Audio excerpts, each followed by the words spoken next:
of community and bringing and healing in some manifestation. And I actually had the opportunity to host my first community healing event there, because the trade was, in a lot of ways, I wasn't getting paid shit. Like, I was absolutely, like, there was some shady stuff going on there. I was only getting paid like $200 a month.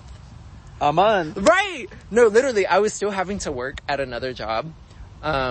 It was so shady. So tell me why. It was a white woman on Cesar Chavez.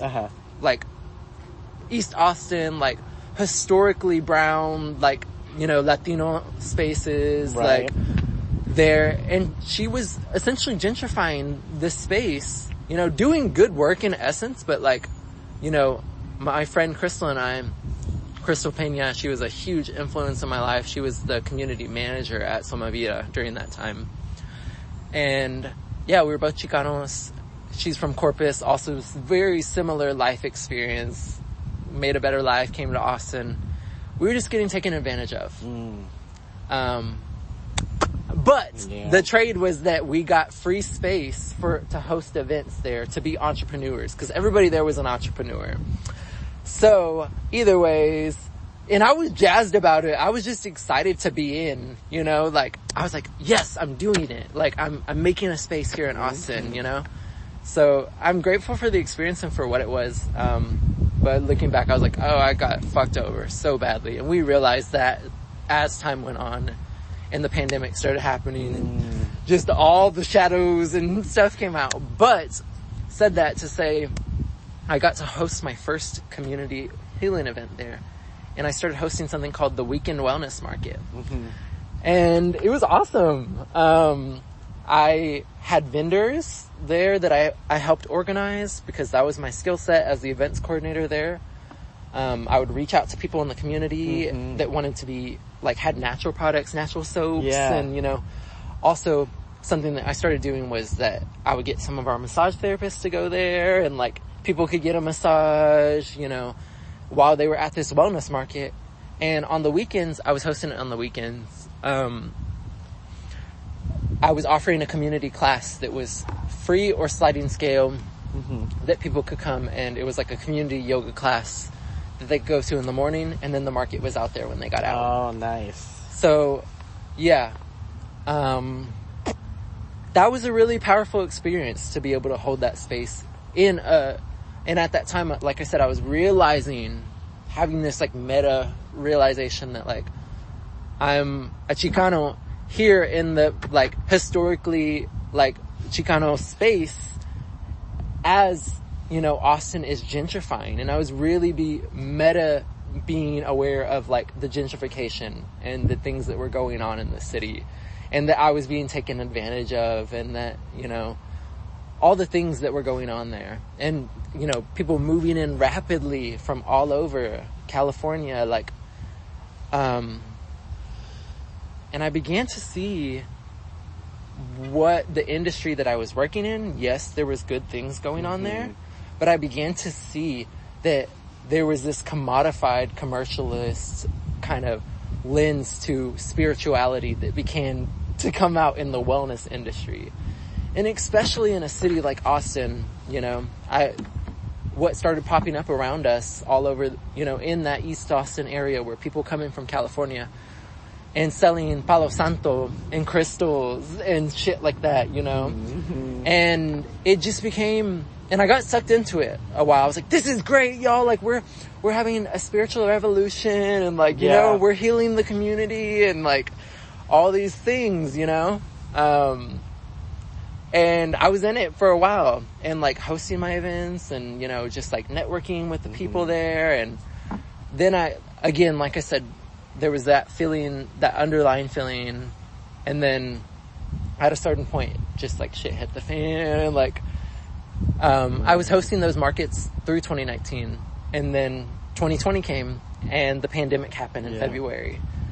And at that time, you know, since January of that year, we already knew. We were like, Laura is the lady, that white woman that was running it, very white privileged, like, entitled woman that, like, yeah, let's talk about that. Like, you know, like, yeah, just, like, I know Yeah. too many of those. Blonde, yeah. Very politically correct and like woke woman, social good, all the things, you know. Yeah, a pretender. Either ways, we realized we were like, let's both quit this place. Basically, me and Crystal were running that place, like not being paid. She was the community manager and I was the events coordinator, booking all these things. Yeah. The money was coming in and we were not being paid. Like, it was so wrong. Like, but like we were both coming from, she had just came from Corpus. I had just came from Houston. We were like really trying to do from well-intentioned in our hearts, like do something good for the community, like very well-intentioned. So the pandemic happened and they ended up, I remember so vividly, South by Southwest, we had booked them out. We were $25,000 like booked in with deals. And immediately people, once South by Southwest got canceled, everybody just started canceling and we were getting all these refunds. And yeah, we were like $30,000 in debt. Ooh. Yeah. She was 30,000. No, yeah. She was. She was. Not me. I wasn't even getting paid. But we ended up having to close the business. Wow. Yeah. And so many businesses around Austin were closing and yeah, but it primed me and I made so many connections in, you know, the parts of the wellness community that I wanted to stay in. Yeah. Some parts with like the new age movement piece were like psych, like leaving that behind, like not about that. But yeah, that happened. And the biggest way at that same time, I broke friendship, kind of had a thing off with my friend. It was a stressful time, you know, like, my friend that I lived with the whole time in Austin at that same time in the pandemic, her and her girlfriend decided that like they wanted to do their own thing and like, yeah, it was a mess. But they gave me very little notice that they were literally less than like 30 days or so. Like they were supposed to give like a 90-day notice. I had like 30 days to figure out a living situation. In a pandemic. At the same time the pandemic got announced, some of it is breaking down, like, you know, like I'm working my ass off trying to like have a regular job. I was working at a juice shop. I was working at Juice Land. Cause I like quit. I was just like, I'm not gonna wait tables. I was making good money, but I was just like not aligned with my integrity. Yeah. But yeah, so that I could work at this community center. I was working at a juice shop. And then at the same time, so yeah, all the things, the biggest thing that came for me was a connection with a friend that I was hosting a static dance with at the, they were like, yeah, cause I was getting ready to move back to my parents' house. Oh wow. Yeah, at that time I was like, I'm in a situation, you know? So basically they were like, yeah, just come stay the weekend at our house. We live like, you know, a little bit out of town, you know, we have some space there that you could just sleep for a minute. I didn't know that day that I came there, their tenant, so they're in Menchaca technically, which is like outside of Austin, like, you know, a mile or two. Yeah. You come in and like right there, right by Buda.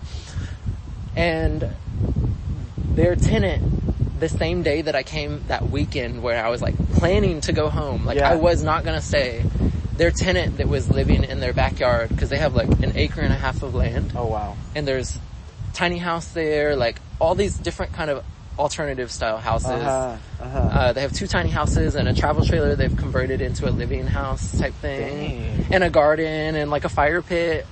The tenant in the tiny house was moving out that same day that I got there. Oh, wow. She was like, I'm gonna go quarantine with my boyfriend. And yeah, that same weekend, just the universe, like I ended up staying in Austin because of that.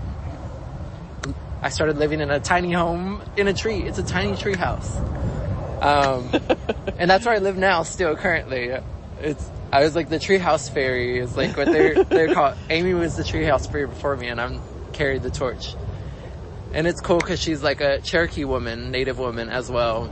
And she like passed the torch to like an Apache. So we like did that thing. Yeah, it was cool.